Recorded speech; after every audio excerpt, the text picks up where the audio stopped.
안녕하세요. 저는 분당에서 나우리 가정의학과를 운영하고 있는 가정의학과 전문의 이진복입니다.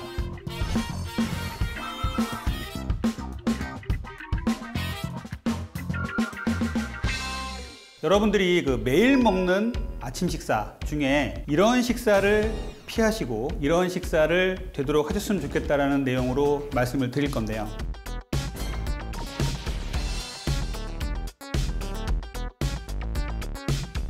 현대인들은 아침 식사를 잘 챙겨 먹기도 참 힘듭니다. 그래서 현대인들이 가장 나쁜 아침 식사 습관들이 후루룩 먹고 바쁘니까 빨리 출근하려고 하는 이런 식사를 많이 하시는데, 이런 식사가 결국은 다이어트에도 안 좋고 건강에도 안 좋다는 말씀을 제가 드리고 싶어요. 왜냐하면 밤사이에 잔잔했던 인슐린과 혈당이 아침 식사라는 것을 통해서 혈당이 올라가고 인슐린이 또 나오게 되는데, 이것을 급격하게 자극을 하게 되면요, 우리 몸은 정말로 놀라게 되고요, 여기서 혈당 스파이크가 생기고 다이어트도 망치게 되는 것이에요. 그래서 아침에는요 더욱더 단백질로 식사를 하셔야 돼요. 단백질이라 그러면 부담스러운데 이렇게 생각할 수 있겠는데, 단백질도 우리가 양질의 단백질로 먹는다면 포만감도 생기고 상당히 가벼운, 그리고 소화가 잘 되는 이런 식사가 될 수 있습니다. 두 번째 원칙으로 말씀드리면요, 유동식이라고 하죠. 이렇게 액체로 된 유동식은요 되도록이면 피하시는 게 좋아요. 유동식, 주로 이제 미숫가루라든지 여러 가지 제품으로 나와 있는 음식들이 있죠. 이런 것들이 몸에 좋다고 실제로 생각하고 빨리 먹고 나가지만, 실제로 이런 것들이 당을 상당히 빨리 올리고요,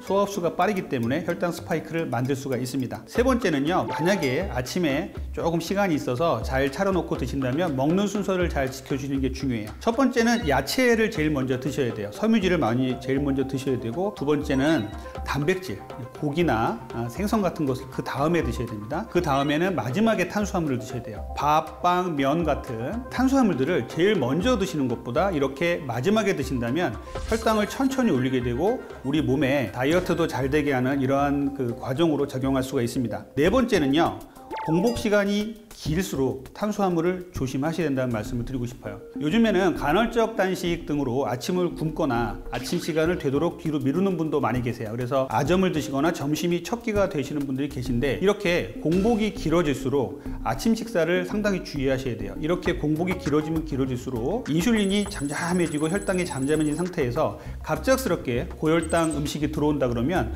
우리 몸이 그만큼 혈당 스파이크를 심하게 만든다고 되어 있습니다. 그래서 점심이나 저녁에 이렇게 탄수화물을 드시는 것보다 아침 공복에 고혈당의 탄수화물을 드시는 것은 상당히 안 좋은 것으로 되어 있습니다. 그래서 아침을 꼭 먹어야 된다, 아니면은 아침이 아니더라도 아점이라든지 점심에 첫 끼를 먹는다 생각하셨을 때 이렇게 네 가지 원칙을 꼭 지켜주시는 게 좋아요. 단백질을 드시고 혈당 스파이크를 많이 만들지 않는 고형식, 유동식이 아니라 씹어서 먹을 수 있는 고형식의 식사를 하신다, 이렇게 생각하시면 좋겠어요. 제가 아침에 식사에서 제일 중요한 원칙을 말씀드리면서 혈당 스파이크란 말씀을 많이 드려요. 혈당 스파이크라는 것이 무엇이냐면요, 우리가 혈당이 갑자기 치솟았다가 갑자기 떨어지는 걸 말해요. 그런데 예전에는 잘 몰랐어요. 그런데 24시간 혈당 측정기 같은 것들이 나오면서 혈당을 쭉 재보니까 공복 혈당하고 식후 2시간 혈당을 쟀을 때는 몰랐던 이 식후 30분부터 1시간, 1시간 반까지 올라가는, 치솟아 올라가는 이 혈당을 모르고 지냈던 세월들이 좀 있습니다. 그래서 아침에 혈당이 쭉 올라갔다 떨어져서 2시간 후에 쟀더니 정상인데 1시간 뒤에는 혈당이 너무 많이 올라가는 것이죠. 그래서 혈당은 보통 정상이 70에서 140 사이에서 정교하게 움직입니다.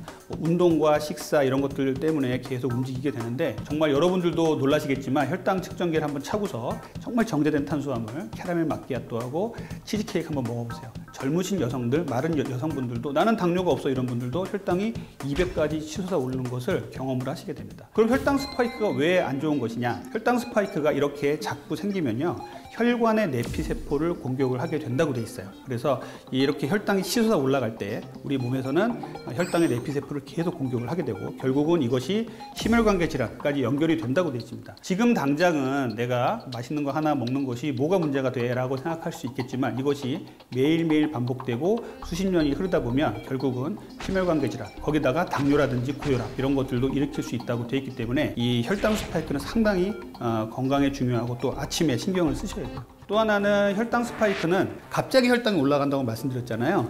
갑자기 혈당이 올라갔다가 뚝 떨어지면 어떤 증상이 생기냐면요. 갑자기 상대적인 저혈당 증상이 생깁니다. 그래서 포만감 있게 상당히 아침에 시리얼하고 과일 주스 이렇게 먹고 나왔는데 10시, 11시 정도 되니까 또 이렇게 허기 가지고 또 막 땡겨요. 그래서 또 초콜릿이라든지 또 이제 간식을 현대인들은 먹죠. 그렇게 되면 또 혈당 스파이크가 생기는 거예요. 그래서 혈당 스파이크는 반복적으로 생길 수밖에 없어요. 그래서 쇠못 같이 생겼다 해서 혈당 스파이크라고 얘기를 합니다. 그래서 혈당 스파이크가 생길 때 이 혈당이 떨어질 때 이때 우리 몸은요 극심한 허기 또 피로감 어떤 분들은요 진짜 저혈당에 빠진 것처럼 손도 벌벌 떨고요 막 식은땀 돌리고 쓰러질 것 같다고 생각하시는 분도 계세요. 이런 느낌을 받으시면 곧바로 또 단 걸 찾고 단 걸 먹으면 또 해소가 되거든요. 이렇게 되면서 당 중독에 빠지는 거예요. 그래서 혈당 스파이크는 일어나지 않게 하는 게 최고예요. 그게 아침에 제일 중요한 거고 제가 지금 아침 식사를 계속 강조하는 이유 중에 제일 큰 건 뭐냐면요 우리가 집에서 아침에 뭐 싫은 소리 듣고 나오면 하루 종일 찜찜하고 일도 안 되잖아요. 똑같습니다. 아침에 혈당 스파이크를 만들지 않아야 내 몸이 편안해져요. 그런데 아침에 혈당 스파이크를 두세 번 겪고 나서 점심 저녁 되면요 극도로 피곤합니다. 그 하루가 너무너무 피곤해요. 현대인들은 이것을 모르고 오늘 내가 왜 이렇게 피곤하지? 왜 이렇게 단 게 땡기지? 생각할 수가 있습니다. 그래서 아침에는요 꼭 단백질 위주로 식사를 하셔야 이런 혈당 스파이크를 만들지 않고 이런 혈당 스파이크를 만들지 않아야 이런 혈관의 내피세포를 보호할 수가 있고 또 이런 상대적인 저혈당, 혈당이 떨어질 때 이렇게 또 음식을 갈구하는 이런 음식들을 먹지 않는 이런 생활 습관이 될 수가 있습니다. 제가 오늘 말씀드린 내용은요 바쁜 현대인들이 아침에 어떤 식사를 해야 다이어트와 건강에 좋을까라는 내용으로 말씀드렸습니다. 아침을 잘 먹고 나가야 점심 저녁에도 폭식을 하지 않고 과식을 하지 않을 수가 있어서 혈당 조절 그리고 다이어트에 도움이 되고요 건강에도 도움이 될 수가 있습니다. 그래서 아침 식사 정말로 중요하니까 여러분들이 잘 지켜주셨으면 좋겠습니다.